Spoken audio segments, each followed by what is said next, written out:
I went hiking one summer morning thinking it would be a normal, quiet day away from everything. I had a few days off work and didn't want to waste them sitting at home. So I decided to explore a trail I'd never tried before, one that ran along an old service road and eventually cut into deep forest. It wasn't popular with tourists, which was exactly what I wanted.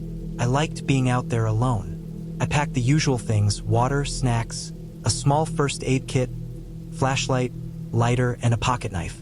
The sky was clear, the temperature mild. Everything felt perfect at first. The first hour of hiking went smoothly. The trail was rocky but manageable, lined with thick trees that blocked most of the sun. The air smelled like pine and dirt, clean and heavy at the same time. I could hear insects buzzing, small birds calling from the branches above, and the occasional rustle of something small moving through leaves. It all felt familiar and peaceful. I remember thinking how quiet my head felt. No traffic, no phone, no noise from people, just forest. After another hour, I realized I hadn't seen a single person. Usually, even on the quieter trails, you'd pass someone now and then. But it was completely empty. No voices, no dogs, no other hikers. I didn't mind at first. I liked the solitude. I kept going, checking my GPS once in a while. The map showed a small stream ahead, and my plan was to reach it, rest there for a while, and head back before the afternoon heat hit. The deeper I went, the narrower the trail became. Trees leaned in closer, the ground uneven and covered in roots. I started noticing how the air changed. It was warmer but strangely still. No wind moved the branches anymore. Even the birds had gone quiet. The silence was heavy, like a blanket pressed over everything. My footsteps sounded too loud. Every time I stepped on a branch and it cracked, the sound echoed in a way that didn't feel right. I checked my GPS again, but the signal had dropped.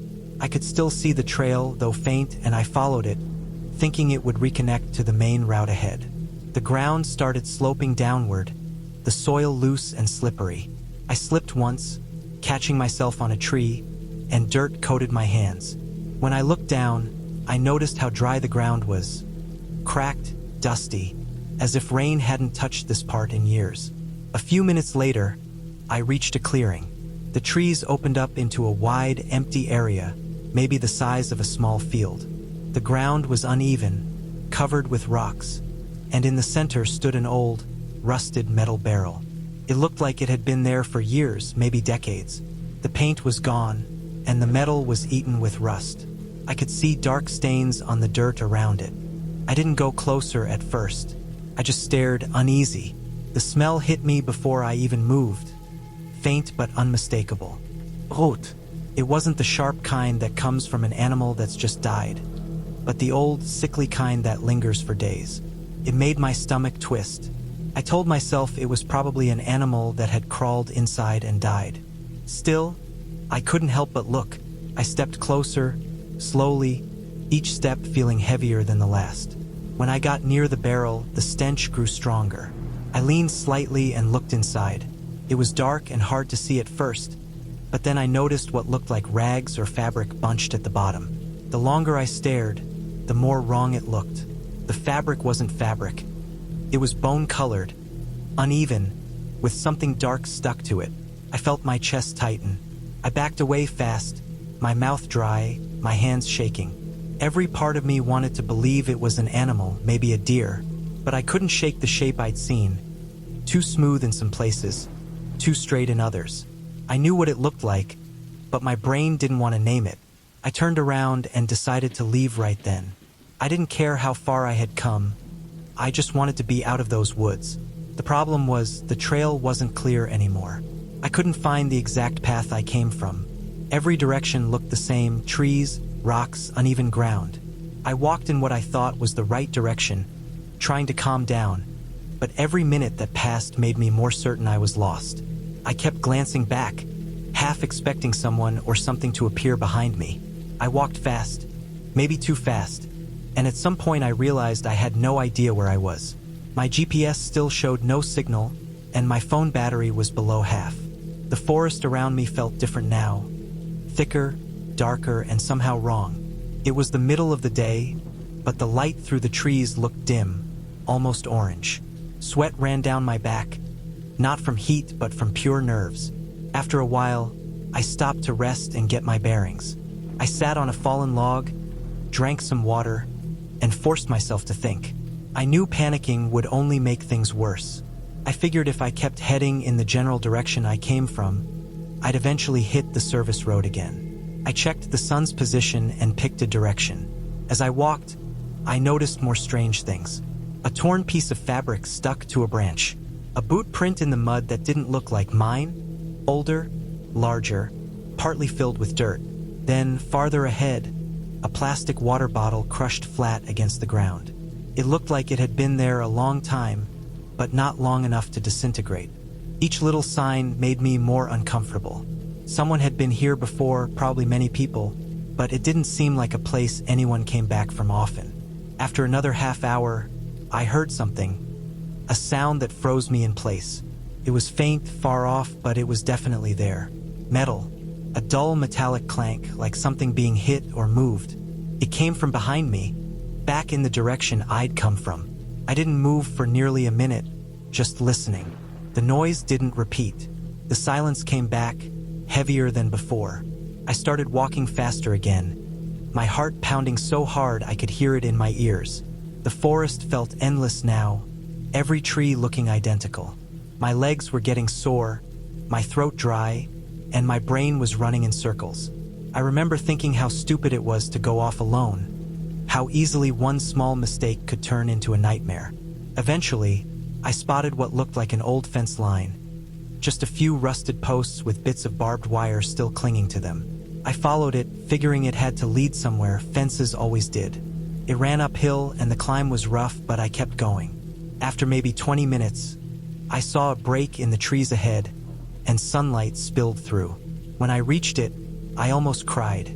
The fence led right to the edge of a gravel road. I didn't recognize the road, but I knew it was man-made, and that was enough. I followed it downhill for another mile until I finally saw the trailhead sign from a different angle. My car was there, sitting in the same spot I'd left it hours earlier. I sat inside for a long time before I even started the engine. My hands were shaking, and I felt lightheaded.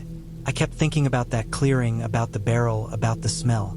I wanted to believe it was just an animal, but deep down I knew what I'd seen. There was no fur, no hooves, no shape like that in nature. I told myself I'd report it when I got home, but by the time I reached town, exhaustion and confusion took over. I didn't even know how to explain it. That night I couldn't sleep. I kept seeing the inside of that barrel every time I closed my eyes. I tried to convince myself I'd imagined the shape, that my brain filled in gaps that weren't there. But the smell was real. The footprints were real.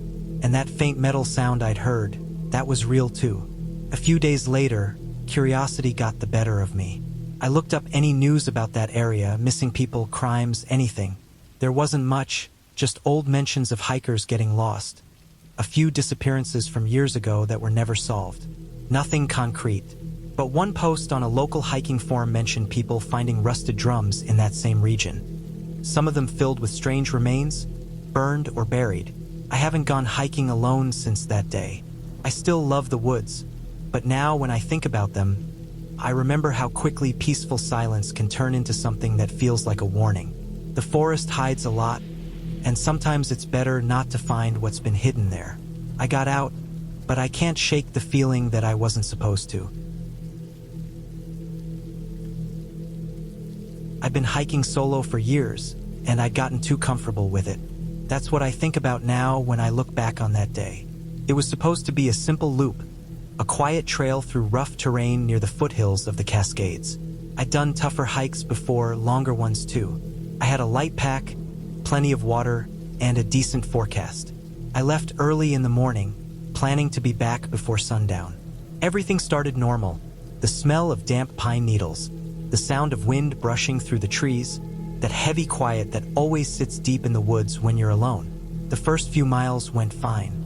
The trail wound along a steep ridge, just wide enough for a single person, with one side sloping upward into thick brush and the other side dropping off into a long, rocky descent. I remember thinking how far down it looked, how the trees looked like they were growing out of the side of the world. The soil there was soft from rain earlier that week. It looked stable enough, but I could feel the ground flex a little under my boots every now and then, just enough to make me slow down. Around midday, clouds started stacking up over the ridge. The light shifted, and everything started looking a little grayer. I felt a few drops, but didn't think much of it. I tightened my straps, took a sip of water, and kept going. I was about 4 miles in when it happened. There was a sharp turn where the trail narrowed around a bend, the kind where you have to step close to the edge for a second before it opens back up. I stepped where I thought was solid ground. It wasn't. The dirt slid under my boots so fast I didn't even have time to grab a branch or shift my weight. My whole body just went out from under me. For a second, it felt like I was floating, then everything turned violent. I hit rock, then dirt, then something hard enough to knock the air out of my chest. I rolled, tumbled, hit again, the world flipping and slamming until I landed face down in a bed of wet ferns about 30 feet below the trail. It took a few seconds before the pain even registered. My left ankle felt like it had turned inside out, and my right arm was twisted in a way that didn't look right. When I tried to move it, something deep in my shoulder popped, and a wave of pain shot through me so sharp it blurred my vision. I tried to sit up, but everything spun. I must have blacked out then, because the next thing I remember was the sound of rain. It was coming down hard, cold and heavy, pounding through the trees, soaking everything. My clothes were plastered to my skin. I was still face down in the mud, and every breath felt like it took effort. I could feel the throb in my ankle and shoulder, but what really scared me was how quiet it was otherwise. No voices, no footsteps, nothing. Just the rain and wind. My backpack had come off somewhere during the fall, and my phone was in it. I couldn't see it anywhere. After a while, I tried to move.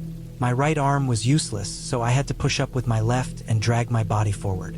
Every inch hurt. The ground was slick, and the pain in my leg kept flashing like a pulse. I stopped every few feet just to breathe. That's when I heard something behind me. At first, I thought it was the wind shifting, but then I heard the sound again. Something moving through the brush. Slow, careful steps. I froze. The rain was pounding so loud it was hard to tell how close it was, but I could hear the rhythm of breathing, not human. It circled behind me, and before I could do anything, I felt the pressure of something nudging my back. I didn't move. I could hear it sniffing. A wet, heavy exhale hit the back of my neck. My mind was running through everything it could be. A bear, a coyote, maybe even a deer. I didn't dare look. When I tried to shift my weight, I let out this low groan without meaning to. That tiny sound must have startled it, because whatever it was took off so fast I heard branches snap as it crashed away. I stayed still for a long time after that, too scared to move, the rain still coming down in sheets. Eventually, I realized I couldn't just stay there. If I didn't move, no one would find me. I started crawling. My left arm and right leg were the only ones that worked properly, so I dragged the rest of me like dead weight. Every few feet, I'd stop and rest, gasping through the pain, trying not to pass out again. The rain made everything slick, and the mud clung to my clothes, adding weight. My ankle throbbed so badly it felt like it was on fire. My arm hung useless at my side, swinging every time I moved. Somewhere along the way, I remember thinking I might not make it out. That realization hit harder than the pain. There was a strange calm that came with it, just the thought that this might be it. But the thing about being alive is that your body keeps going even when your mind starts to give up. I kept crawling. I don't know how long it took, maybe an hour or more. The rain had turned the dirt into thick clay, and every pull forward took more strength than I thought I had left. My breathing got shallow. My clothes were soaked, and I couldn't feel my fingers anymore. But then, through the fog and trees ahead, I saw something. A shape, a wooden post, then another. It took me a second to realize what it was. A trailhead sign. I'd somehow crawled downhill about 200 yards from where I fell. I remember staring at that sign like it was a miracle. It meant the main trail was nearby, which meant someone could pass by. I used what little strength I had to drag myself toward it. My vision was starting to fade around the edges, everything going in and out like bad reception. I was almost there when I saw a figure moving through the rain. A bright yellow slicker. A ranger. She came toward me fast, kneeling down beside me. I couldn't really process what she was saying, but I remember the feel of her hands. Firm, steady, working fast. She lifted my right arm gently, looped it through some kind of fabric, making a sling. She tied something around my leg to keep it from moving. I remember the sting of the cold water she gave me and how I could barely hold the bottle. She radioed something in, her voice calm but firm. I could hear static and faint words from the other end, but it all blurred together. After that, things moved quickly. I remember hearing the thump of helicopter blades somewhere far off, getting closer. She stayed beside me, kept me from closing my eyes. Every few minutes she checked my pulse, adjusted the wrap around my leg, and made sure I was breathing okay. When the helicopter finally came into view, I could see the rotors kicking up rain and dirt, the noise drowning out everything else. 2 more people came down with a stretcher. They strapped me in carefully, covered me with a blanket, and lifted me up. I remember watching the trees spin below as they pulled me into the helicopter. The ranger gave me a quick nod before I lost sight of her. The next clear memory I have is waking up in a hospital bed with my arm in a cast and my leg propped up. The pain was dulled by medication, but I could still feel the deep ache of everything that had happened. The doctors told me later that I'd broken my left ankle clean through and dislocated both my right shoulder and elbow. If I hadn't started crawling, I probably wouldn't have made it through the night. They said the ranger had been checking that trailhead because a small storm warning had gone out, and she'd decided to do one last patrol before heading back. If she'd been an hour later, I might have gone into shock from the cold and blood loss. Took months to recover. My shoulder still clicks when I move it a certain way, and my left foot stiffens up in the cold. I don't hike alone anymore. Sometimes, though, I still think about that moment when I was face down in the mud, with the rain coming down and some wild animal breathing over me. I think about how close it felt, how fragile everything was in that second. The trail is still open, but I've never gone back to that ridge. I don't need to. Every time I feel the ground shift a little under my feet, I remember what it felt like to fall, the shock, the silence, and the long crawl back to life. I'd been hiking solo for a long time, and I always told myself I knew what I was doing. I wasn't careless, but I was comfortable, too comfortable, probably. I'd been on that same trail at least 3 or 4 times before. It was one of those rugged backcountry paths that people either love or avoid completely. The kind that starts out easy but slowly turns into a mix of roots, rocks, and narrow ledges. The kind where you feel small compared to everything around you. That morning started out calm. The air was cold enough that my breath came out in small clouds, and the sky was that kind of pale blue that makes you think you've got all the time in the world. I packed light, just water, a small first aid kit, some snacks, a rain shell, and my phone with a power bank. I didn't even tell anyone where I was going. I know that was a mistake now, but it didn't seem like one then. The first few miles were peaceful. I moved fast, my boots crunching over gravel and pine needles. The forest felt endless. Tall trees, thick moss on the trunks, the smell of wet dirt still lingering from a light rain earlier that week. The only sounds were birds and the occasional creak of branches above me. I felt good, confident. It was one of those hikes where you almost forget where you are because everything feels steady. But the higher I went, the rougher the trail got. Roots started jutting out, the ground slanted more, and I had to focus on each step. The side of the ridge dropped off steeply, and below was a thick tangle of brush and rock that looked like it could swallow you if you slipped. I kept close to the inner side, planting my boots carefully. I was about 4 hours in when I came to a narrow section I didn't remember being so bad before. Maybe the rain had washed out some of the dirt. The trail was only about 2 feet wide now, with loose gravel sliding under every step. I remember thinking I'd be fine as long as I stayed low and steady. I crouched a little, adjusted my pack, and kept going. That's when my right foot slipped. It wasn't dramatic, just a small shift, a quick slide, but it was enough to throw my balance off. I tried to plant my left foot to recover, but the rock under it gave way too. For a second, I reached out for something, a branch, a root, anything, but my hands caught only air. Then the ground disappeared beneath me. The fall wasn't far, maybe 20 or 30 feet, but it felt endless. I hit once, bounced off something hard, and tumbled again. My shoulder smashed against a rock, and I heard a crack I'll never forget. My ankle twisted under me, and a sharp pain shot up my leg like a bolt of fire. I landed face down in a patch of mud at the bottom of the slope, gasping for air. The wind knocked completely out of me. For a while, I didn't move. The world was spinning, my chest heaving, and I couldn't tell what hurt worse, my shoulder or my leg. When I finally tried to push myself up, my right arm wouldn't move. It just hung there uselessly, my shoulder out of place, the pain radiating deep into my chest and neck.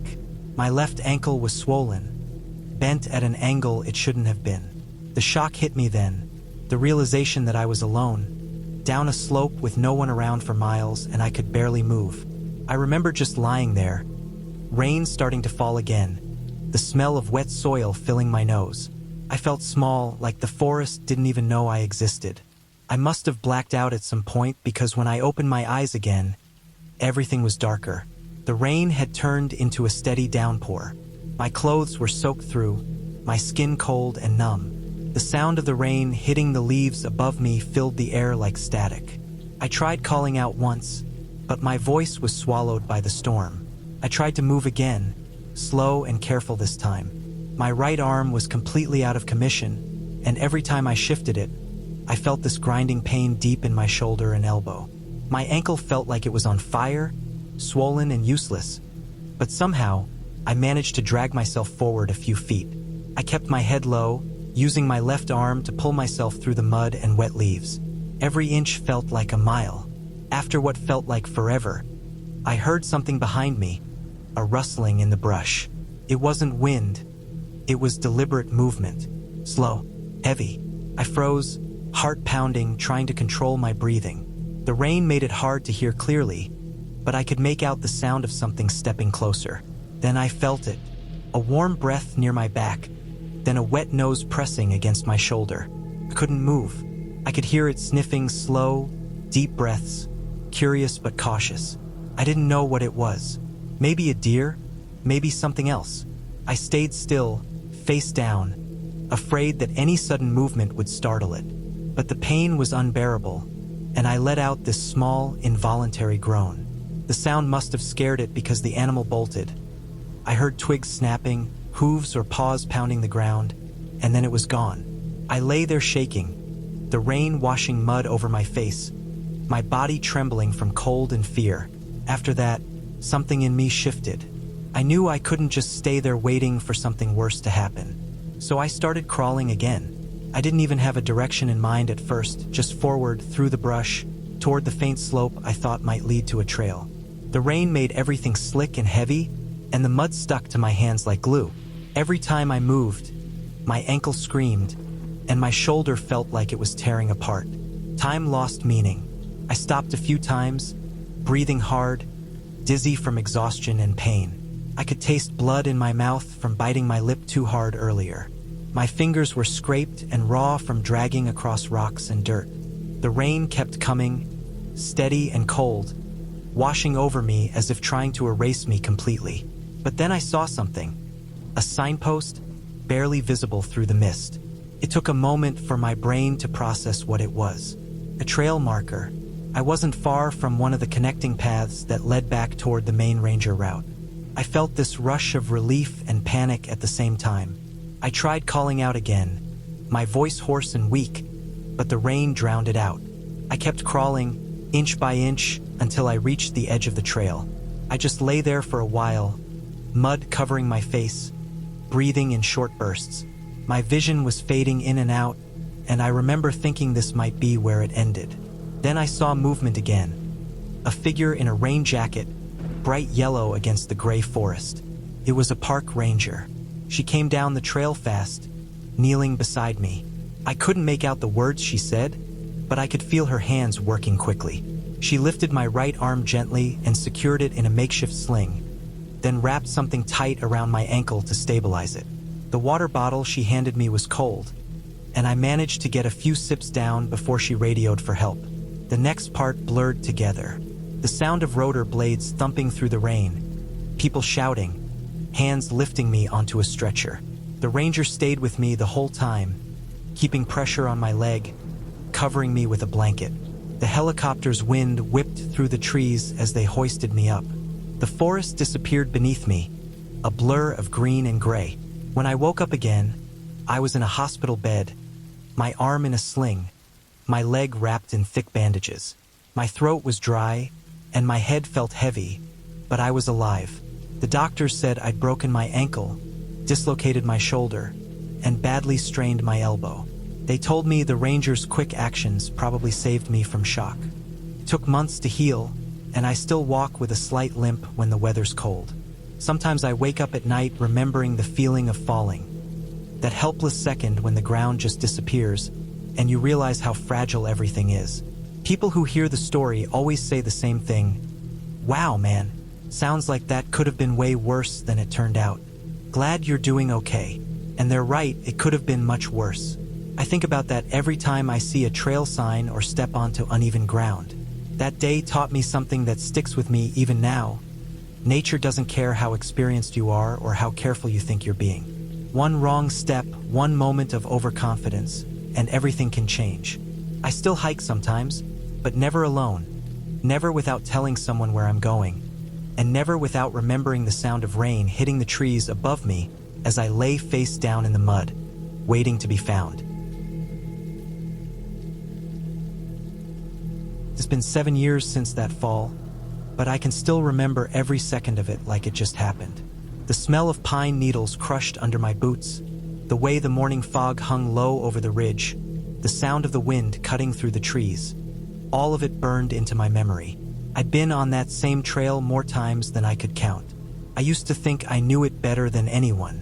I'd hiked it in summer heat, in pouring rain, even once in the snow. It was the kind of place that made you feel at peace, far away from everything else in the world. But that morning, something felt off from the start. I remember the air being colder than usual, that kind of chill that seeps through your jacket and into your bones. The forest was still, quiet enough that every crunch of gravel under my boots sounded loud. The sun was trying to break through the fog, spilling weak light across the trees. I didn't think much of it. It was just another day, another hike I'd done dozens of times before. I was in good shape back then, confident, moving quickly through the switchbacks. The trail wound along the side of a steep hill, with one side climbing upward into thick brush and the other dropping off into a long slope of jagged rocks and dirt. There was a narrow bend I always remembered, a small section of trail that forced you to walk close to the edge before it widened again. I passed it many times without a problem. But that day, when I reached it, something strange happened. My boots were dry, the ground didn't look slick, but as soon as I stepped forward, my foot shot out from under me like the dirt had turned to ice. There was no warning, no time to grab onto anything. For a second, I saw the world tilt sideways, the trees and sky spinning together. Then I was falling. The feeling was unreal. The rush of air, the sound of branches snapping around me, the sharp crack of my shoulder hitting something hard. My body rolled, tumbled, slammed against rock after rock until I finally came to a stop in a patch of wet leaves at the bottom of the slope. The pain was so sharp it almost didn't feel real. I tried to breathe, but my chest wouldn't move right. My right arm was twisted, my shoulder dislocated, and when I looked down, my left ankle was bent in a way that made my stomach turn. The forest around me was silent except for the distant whisper of wind through the trees. I could smell dirt, wet bark, and blood. My ears rang so loud it felt like I was underwater. I don't know how long I lay there before the pain started to fully set in, deep and heavy, pulsing through every nerve. When I tried to move, I couldn't. My whole body felt foreign, broken in too many places to understand. I wanted to yell, but the only thing that came out was a low groan. Time started to lose meaning after that. The light above me shifted from bright to dim, then back again, like clouds were passing overhead. I must have blacked out because when I opened my eyes, it was raining. Cold, steady rain soaking through my clothes, filling the air with the smell of wet earth. I was lying face down in the mud, and I could feel the water pooling around me. Everything hurt. My right arm hung uselessly at my side, my left ankle throbbing with every beat of my heart. Then I heard something move behind me. It wasn't the wind, it was slower, heavier. The sound of something walking. My body tensed, but I couldn't turn to look. Whatever it was came closer, slow and cautious, the way animals move when they're not sure what they found. I could hear it breathing, short huffs, sniffing the air. Then I felt the pressure of something nudging my shoulder, the warmth of its breath against my neck. My mind was racing, maybe a deer, maybe a coyote. I didn't know. I tried to stay still, but the pain was unbearable, and a small sound escaped my throat. A low, broken moan. That was all it took. The animal bolted so fast that I could hear branches snapping and dirt scattering as it disappeared into the trees. I was left alone again, the rain pounding harder now, the cold sinking deeper into my bones. I could taste blood in my mouth and feel my body starting to shake uncontrollably. That's when survival finally kicked in. I knew if I stayed there, I'd die. Not from the injuries, but from the cold.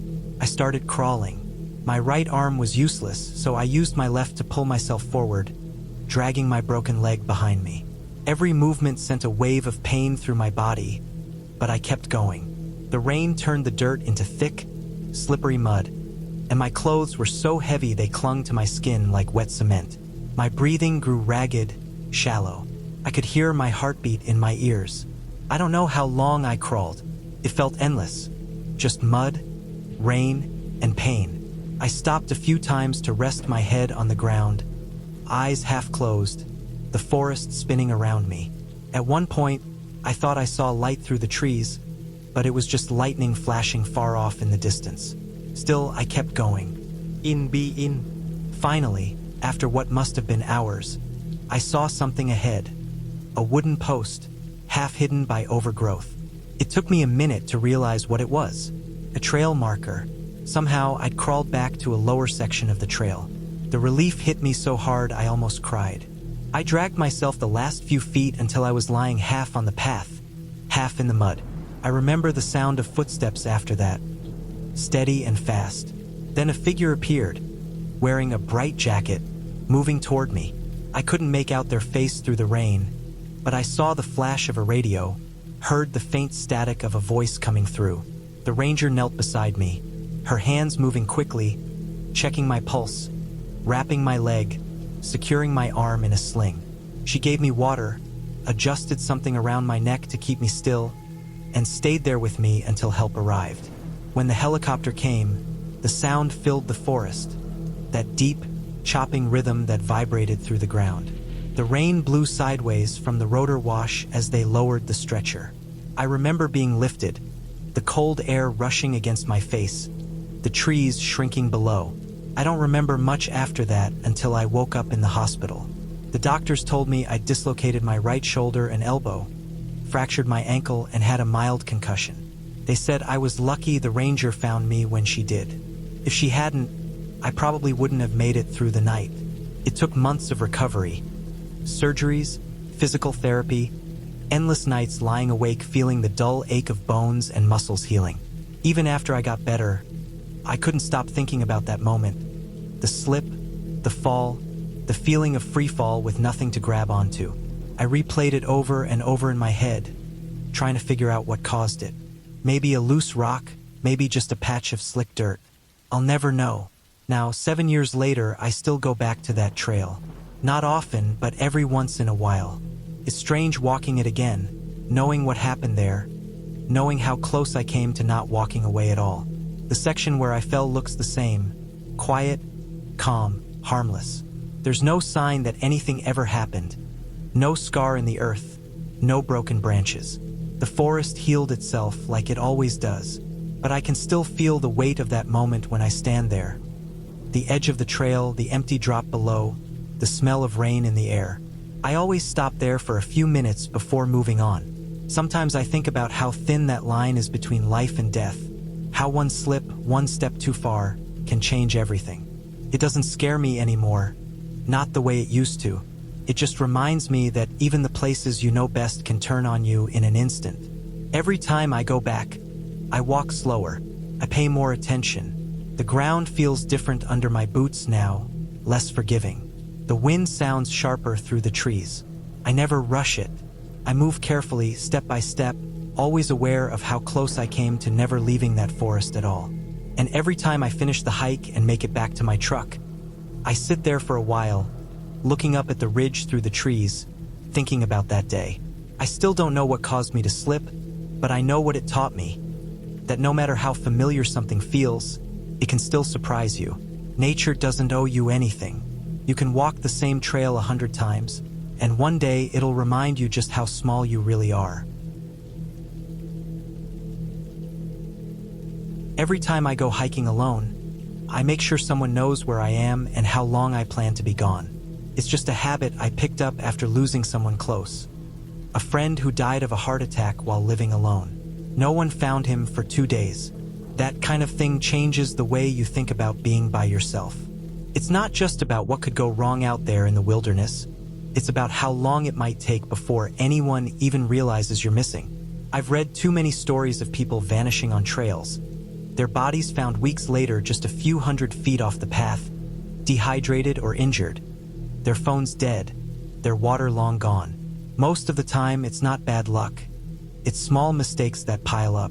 A wrong turn, a late start, a missed text. Arizona's heat has claimed plenty of people who thought they could handle it. I promised myself I'd never be one of them. That's why I'm careful. I tell my parents where I'm going, what time I'll be back, and I share my live location when I can. I keep my phone charged, bring a battery pack, water, food, and a small emergency kit. I double-check everything. Still, no matter how cautious you are, nature has a way of reminding you that it's always in charge. It was mid-June, and the desert was already baking by 9 in the morning. I'd picked a lesser-known trail near the Superstition Mountains, one that branched off the main path and looped back after about 10 miles. It was supposed to be a quiet hike, just me and the heat. I left my car at the small dirt lot, texted my parents a photo of the trail sign, and started walking. The sun was already harsh, the air dry enough to sting when I breathed in. The first few miles went smoothly. The trail wound through low brush, small cacti scattered across the sand. The ground cracked and pale beneath my boots. The heat shimmered on the horizon, distorting the mountains in the distance. I moved slow, drinking water regularly, stopping in the shade of boulders when I could find them. Every so often, I'd check my phone. My location was still sending fine. By noon, the temperature had climbed into triple digits. I could feel it radiating off the rocks, pressing against my back through my pack. My shirt was soaked with sweat, and my head throbbed slightly from the glare. I found a patch of shade under a narrow overhang and sat there for a while, just breathing, listening to the soft buzz of insects. The air didn't move. Even the wind seemed to have disappeared. After resting, I started again, careful not to overdo it. The trail narrowed as it climbed a ridge, the ground becoming rockier and uneven. My boots scraped against loose gravel, and small stones rolled down the slope with every step. The sun beat down relentlessly. No clouds, no relief. I could feel my skin tightening under it, the back of my neck burning despite the sunscreen. Halfway through the loop, I reached a high ridge overlooking a wide canyon. The view stretched for miles, dry riverbeds, scattered saguaros, and a faint line of haze far off that marked a distant highway. It was beautiful in that harsh, unforgiving way the desert always is. But something about it felt different that day. Maybe it was the silence. Not peaceful silence, heavy silence. The kind that makes your heartbeat sound too loud. I decided to take a short break there, drink more water, and check my phone again. That's when I realized I had no signal. Not even one bar. My live location had frozen about 40 minutes ago. I wasn't too worried yet. It happens sometimes in the mountains, but I made a note to move faster. I started down the other side of the ridge, where the path was faint and partly eroded. It was easy to lose track of where the trail went because the markers were small, some half buried in sand. I followed what looked like the right direction, tracing faint footprints and tire marks from old off-road vehicles. The sun was now directly above, and the air felt thick, like it was pressing down on me. That's when I noticed the sound. A faint rustle somewhere to my left, like something moving through the brush. I froze. It could have been anything. A lizard, a snake, a rabbit. The desert is full of noise if you listen. But after a few seconds, I heard it again, a sharper crack, like a footstep on dry twigs. My pulse quickened, but I couldn't see anything when I looked around. Just miles of sand, rock, and scrub. I kept walking, my eyes flicking to every shadow and patch of movement. The trail wound through a narrow wash between two ridges. The walls rose steeply on either side, and the air down there was hotter, trapped and unmoving. I checked my map again, but the path didn't match perfectly. It felt like I had drifted slightly off course, but I couldn't tell which direction was right. Everything looked the same: tan rocks, dry shrubs, empty sky. I tried climbing up one side of the wash to get a better view, but the rock was loose. My boots slipped on the edge, and I fell hard on my side, sliding a few feet down before catching myself. My elbow hit a jagged stone, tearing a small cut that started bleeding immediately. The pain shot through my arm, sharp and hot. I sat there for a while, trying to steady my breathing. When I finally stood, I realized how quiet it had gotten again. Even the faint wind that had been there before was gone. My water bottle slipped slightly in my shaking hand as I took a sip. My mind kept going back to that sound I'd heard earlier. Maybe I was just on edge, tired from the heat, but it felt like something or someone had been nearby. I pressed on, following what I thought was the right direction. I could see a faint path ahead, leading toward a wide, open stretch of desert. My head was spinning a little now, the sun like a weight pressing behind my eyes. I needed shade, water, and to find the right trail again before it got worse. After what felt like an hour, I came across a small pile of rocks with an old plastic bottle wedged between them. It looked like a makeshift marker, something left behind to signal a path. But there was no sign of recent footprints. The sand around it was smooth. I crouched down to look closer, and that's when I noticed something half buried nearby. A torn strap, maybe from a backpack, bleached by the sun and frayed at the edges. My stomach dropped. It didn't look recent. The fabric was stiff, weathered, maybe there for months. Still, finding something like that out there alone hit me harder than I expected. It made everything feel suddenly real. How easy it is to disappear out here. How fast the desert can swallow you up. The heat was unbearable now. I could feel my heartbeat pounding in my ears. I forced myself to keep moving, trying to find the trail again. The landscape stretched endlessly, and every direction looked wrong. My phone was still dead for signal, and I could tell my parents must have started worrying by now. That thought kept me going.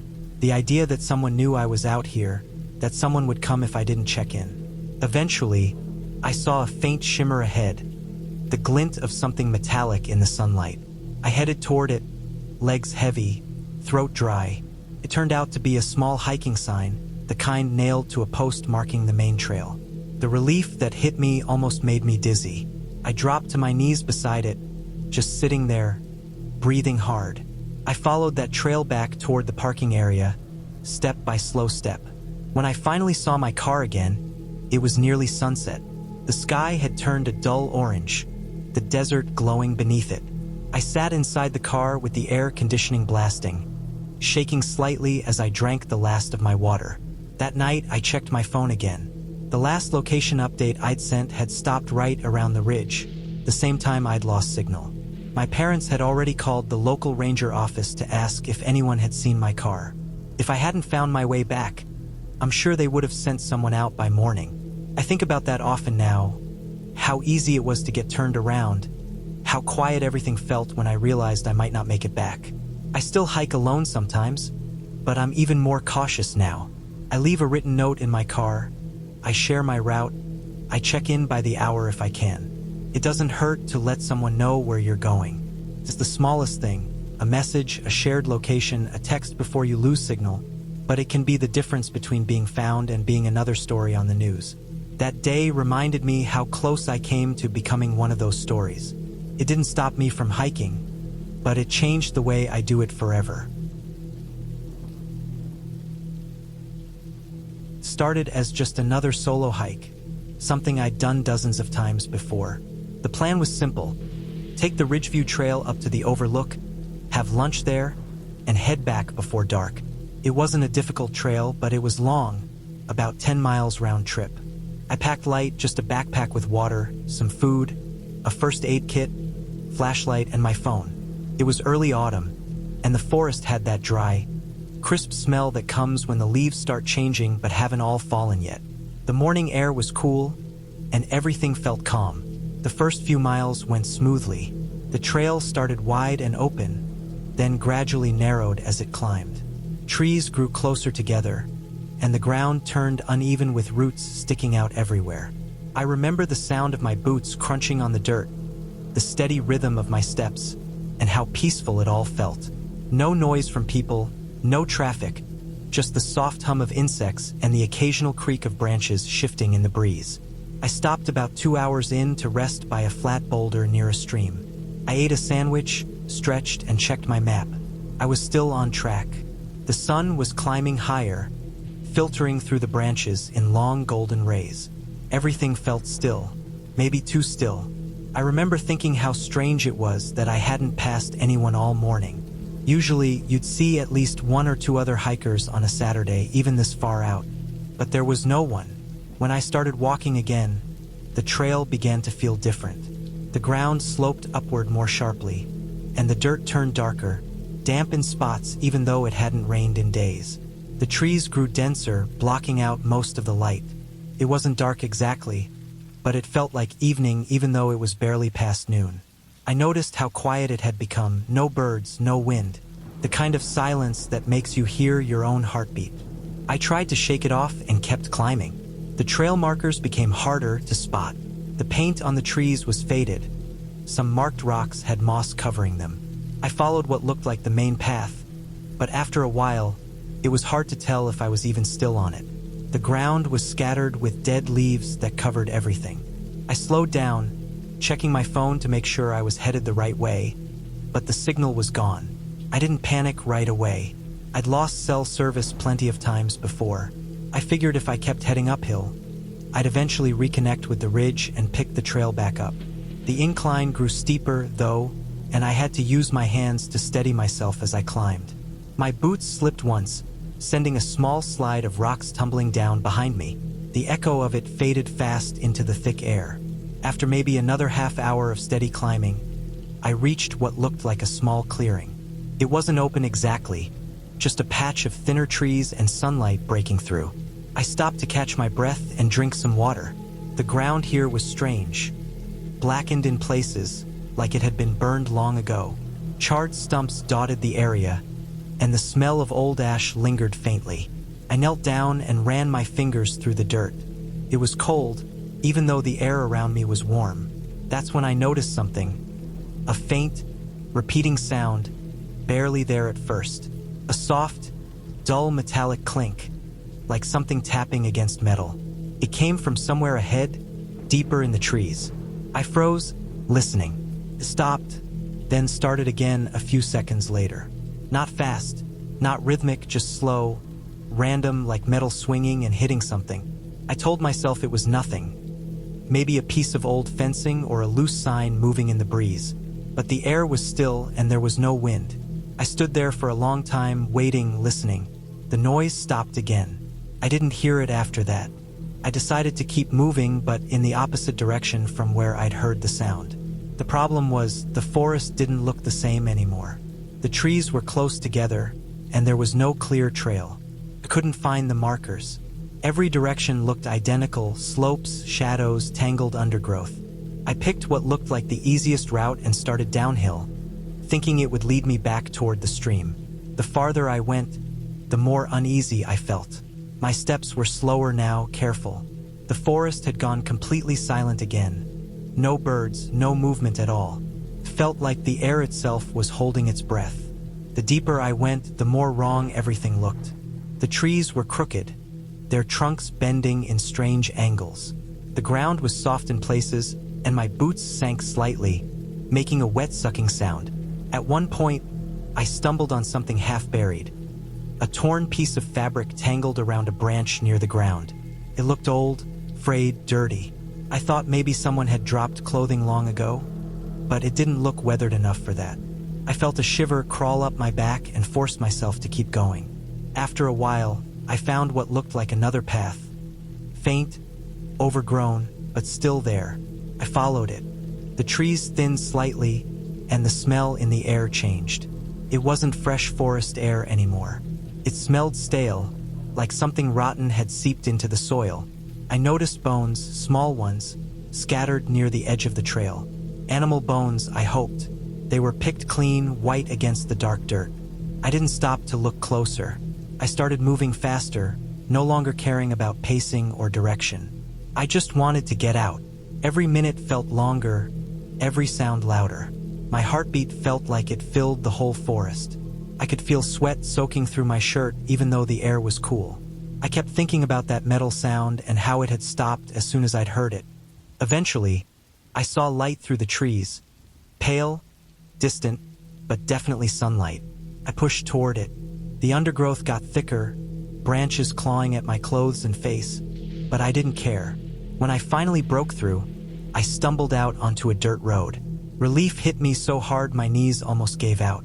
The road was wide, clearly man-made, maybe an old fire road. I didn't know where it led, but I followed it downhill. After maybe half an hour, I reached a small wooden sign, the kind you see at the edges of trails.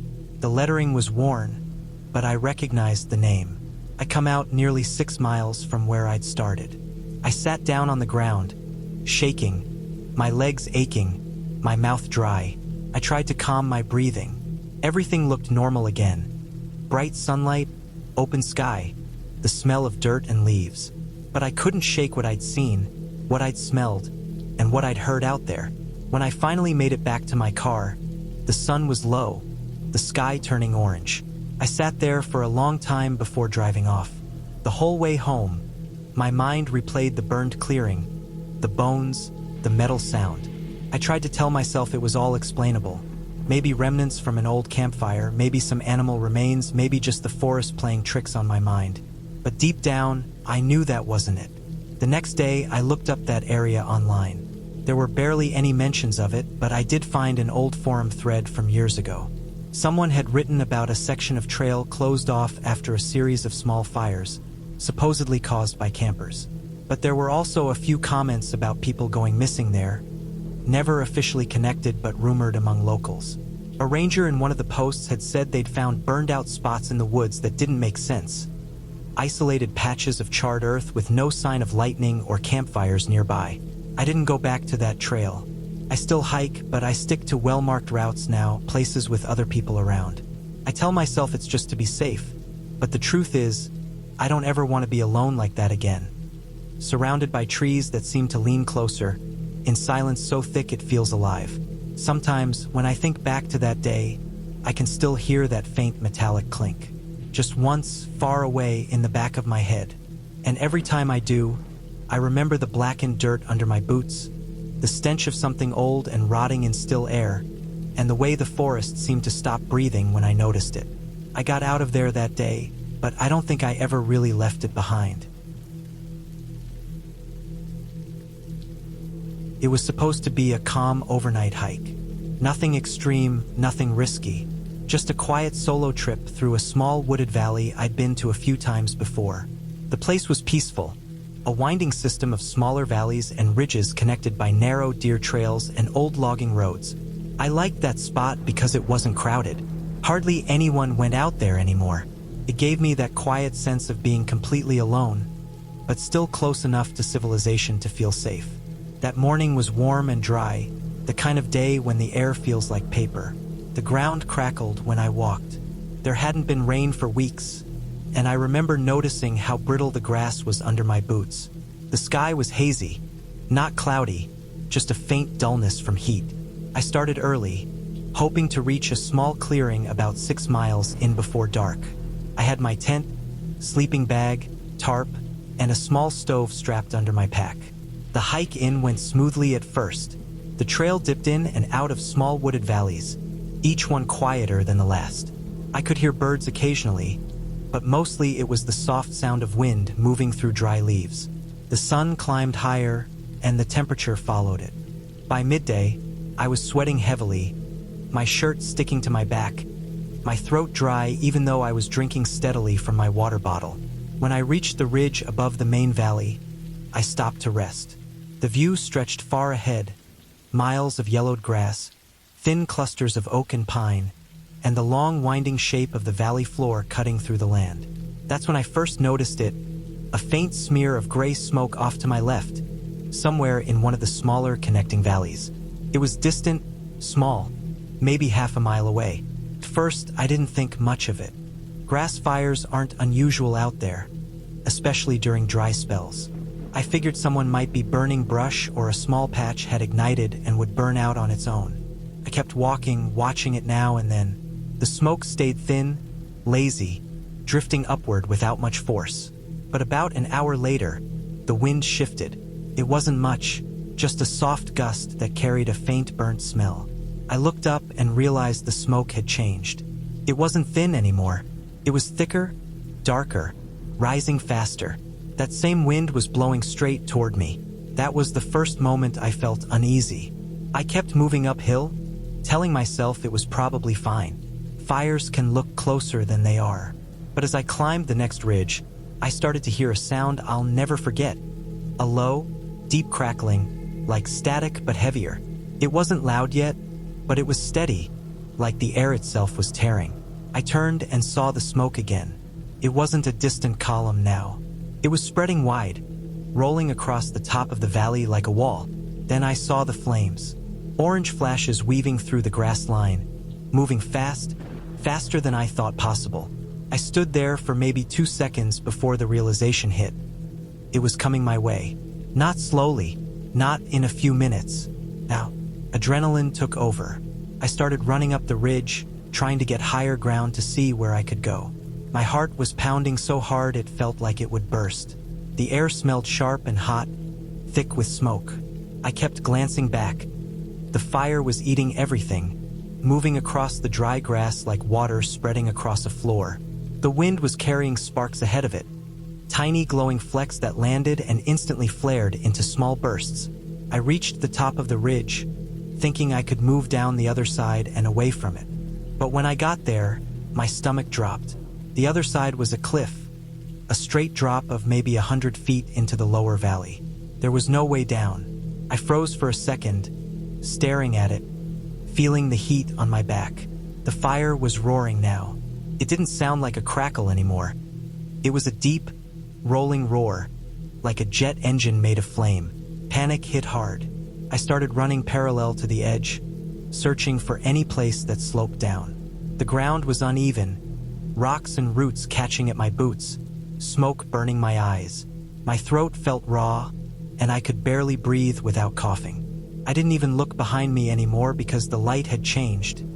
Everything around me was orange. The fire was racing across the top of the ridge, pushing toward me with terrifying speed. I could feel the air pulling toward it. The wind sucked into the flames.